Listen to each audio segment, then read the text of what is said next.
It is a huge pleasure to address your conference in my home city of Liverpool, not just because literally if you look the second church spire on the right there, you can probably see my house, but actually a huge honour to bring solidarity from the TUC, our 48 unions and 5.3 million members to this conference. All those unions, different workers, different professions, different occupations, united by a shared set of values and a shared goal to fight and to win for working people. I want to start with a few words of thanks. Thanks to your co-chairs, Martin and Anne, for all of their hard work. Thanks also to Martin for representing you on the General Council. But I do want to thank each and every activist in this room and beyond who plays a role in our movement. It's the work that you do every single day that makes a difference to hundreds of thousands of workers. You are the beating heart of our movement, so please be proud of what you do. Be proud of the difference that you make, of the victories that we've had. Thank you, conference. Thank you. Now, listen, my speech is slightly different than the one I prepared at the start of the week. On Wednesday, the Prime Minister, our rain-sodden Prime Minister, finally set the date for the general election. And the starting point for my speech today is simply this.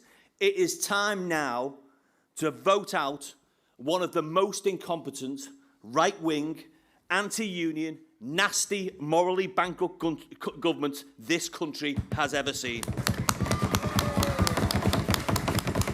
It's time for change. It's time for decency to return to our politics. Time for people of principle around the cabinet table. It is time for a Labour government.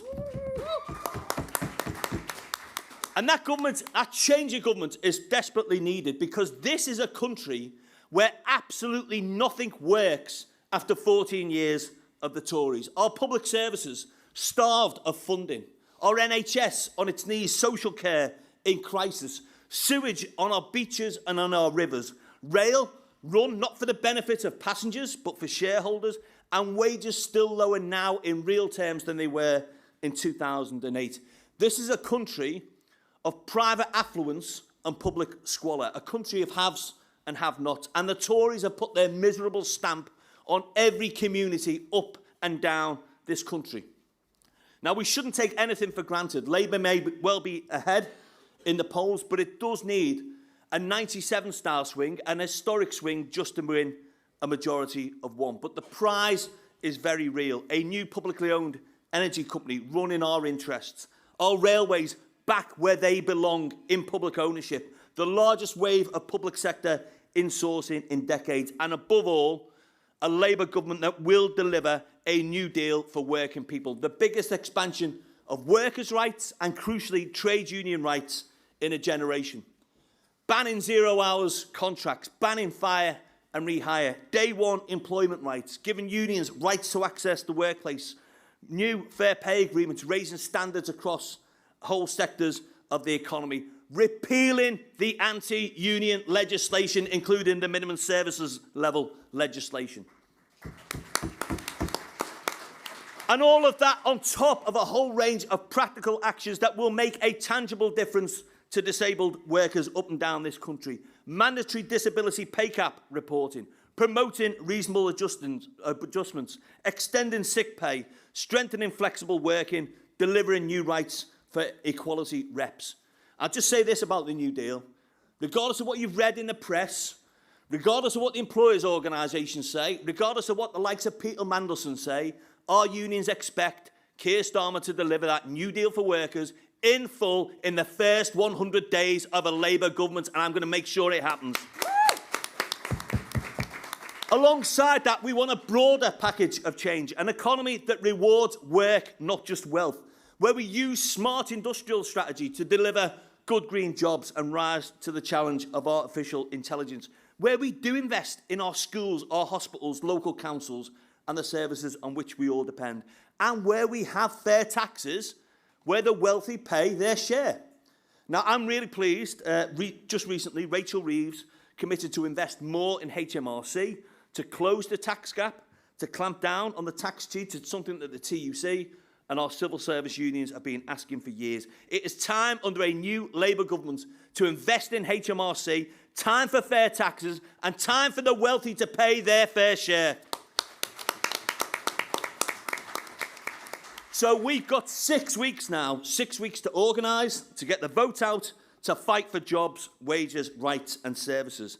And it says everything about the cabinet that we've got right now, that when you think of all the issues that face you, your members, our communities, instead of dealing with those real challenges, they've spent the last couple of years attacking our rights and attacking our unions.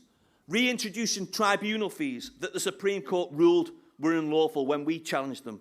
Bringing back the toxic policy of allowing employers to use agency workers to bust strikes, again something we beat them on in the courts, and imposing minimum service levels that will remove the right to strike from 1 in 5 workers. Now, I am very proud of our unions, ASLEF and PCS, that could have been subject to work notices and minimum service levels.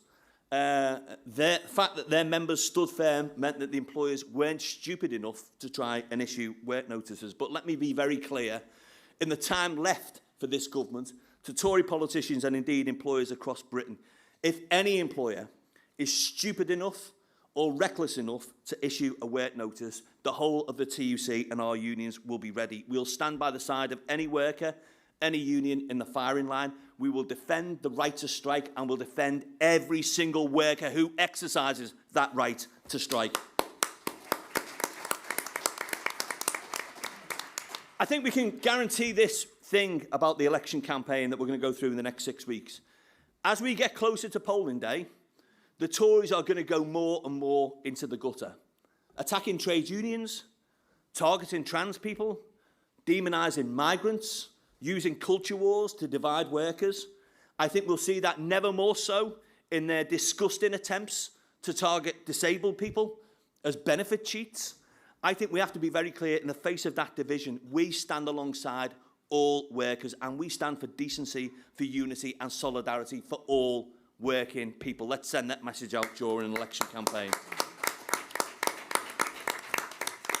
The fight for disability equality must be front and centre of everything that we do. You've just seen the video. Last year, I think our movement should take credit for an historic victory, because thanks to the rail unions, thanks to your campaigning, we defeated those plans to close ticket offices the length and breadth of Britain. As your motion to Congress last year made clear, that would have had a catastrophic impact on disabled people and other disadvantaged groups. But we fought back, we won the battle for hearts and minds, and we forced the government into a humiliating U-turn. That is a vital first step in building an accessible transport system. And it's proof positive of the difference that trade unionism makes, the difference that collective action makes, and the difference that solidarity makes. And that has never been more need for that fighting spirit than there is right now. After 14 years of Tory government, this country has become more unfair, more unequal for its disabled citizens. We've had appalling welfare reforms that have seen the number of disabled people in poverty rising by almost 50%. That has an impact. Work capability assessments leading to 600 suicides in 3 years, and massive cuts to the services disabled people rely on, whether that's NHS, mental health support, transport, local authorities. In 2016, the UN said the government was guilty of grave and systematic violations of its Convention on Disabled People. And that's before you factor in the government's absolutely shocking criminal mishandling of the pandemic, made worse by their incompetence and hypocrisy. They did party while we played by the rules. They did profit while key workers put their lives on their line. And they did dither while almost 250,000 people died, 6 in 10 of whom were disabled. That's why over the last 18 months or so, the TUC has been using our evidence to the COVID public inquiry to highlight how austerity left this country woefully unprepared. And we are still paying the price now. 1 in 7 long COVID sufferers losing their jobs with long-term sickness, now the top reason for women being out of work, and long COVID taking its impact right across our communities. We need long COVID to be classed as a disability. We need flexible working and reasonable adjustments to be the default. And we need a completely new approach rooted in a social model of disability. So we build a world of work that is accessible by default, not where there are barriers to begin with. The current medical model, which dominates our law and employment practice and our welfare system, simply isn't fit for purpose. And the evidence is all around this. You see this day in, day out in your workplaces. If you're disabled in Britain today, you're less likely to be in work. If you are in work, you're more likely to be in low pay. You're more likely to be on a 0 hours contract. And as the research that we put out just this week shows, this country has made zero progress in tackling that disability pay gap. Disabled workers still losing £70 a week. The pay gap higher than it was a decade ago, and disabled women faring worst of all with their pay penalty doubling under the Tories. Let's be clear, conference, this isn't about the odd bad employer or the odd bit of bad practice. It's systematic inequality, discrimination and unfairness in our labour market, our economy and our society, and that's why we need change. So, we have to get a new government elected. We have to see that government deliver a new deal for workers.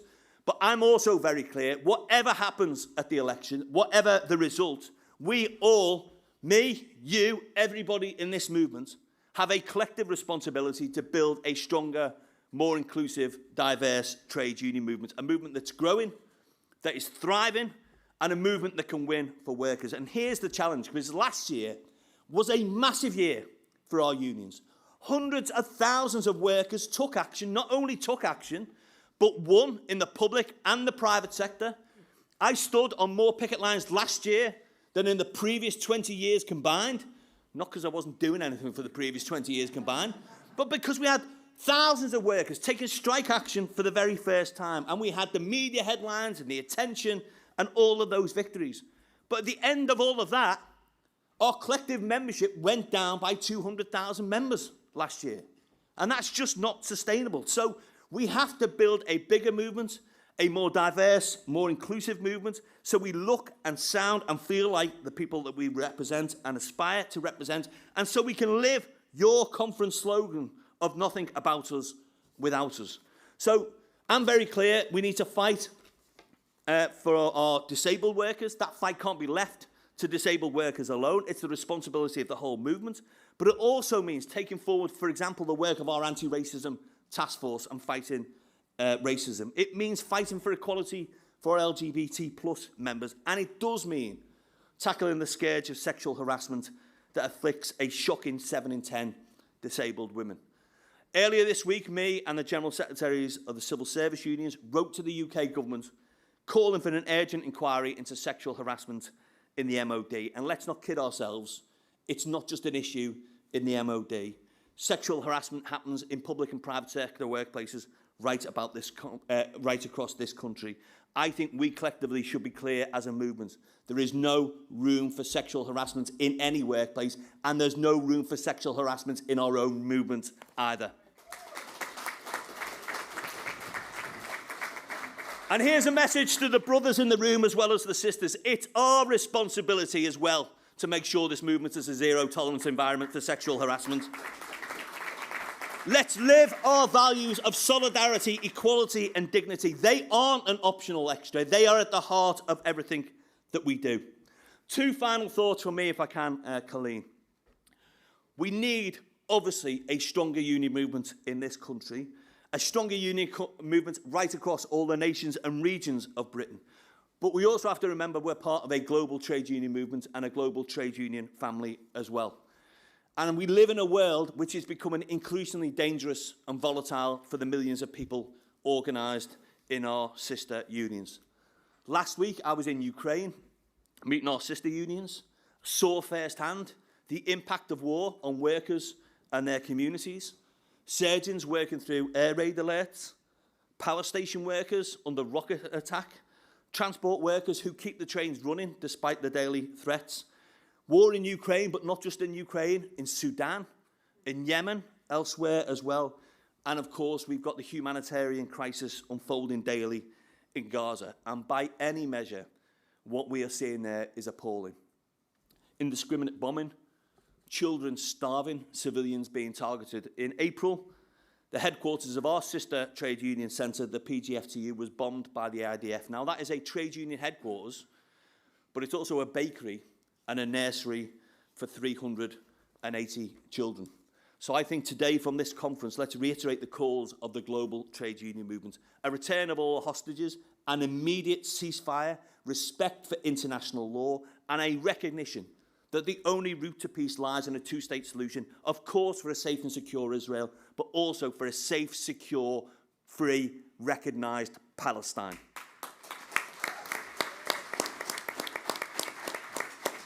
Let me finish on this point, Colleen. I've been General Secretary now for just short of 18 months. It's the privilege of my life to serve the TUC and to serve this movement. I've been up and down the country, not just stood on picket lines, but visiting people in their workplaces and in their branches. And I think one thing comes across very clear. The last few years have been incredibly tough for many of the people that we represent. I was up in a mental health hospital in Blackpool, just up the road, maybe this time last year. People doing an incredible job supporting people with really complex difficulties. People working in our NHS, waiting for the food bank to come round on a Thursday afternoon so that they could make ends meet. I mean, absolutely despicable that those who deliver that frontline care have been forced to rely on food banks, and they're not the only ones. And so I know it's been tough for lots of the people that are our members and that we hope to have in membership. But I think we have to remember, and the next 6 weeks will bring this home, hopefully, that these are also hopeful times, not just the prospect of the election and of political change, but for economic and social change too. The chance to build a fairer, greener, more equal country. A country where workers get decent pay for the jobs that they do and they get secure employment, where everyone has access to great public services, and crucially, where we, strong unions, are at the heart of winning good work for all. So let's take that opportunity over the next 6 weeks and beyond. Let's build our movement. Let's win for workers. Solidarity Conference. Thank you.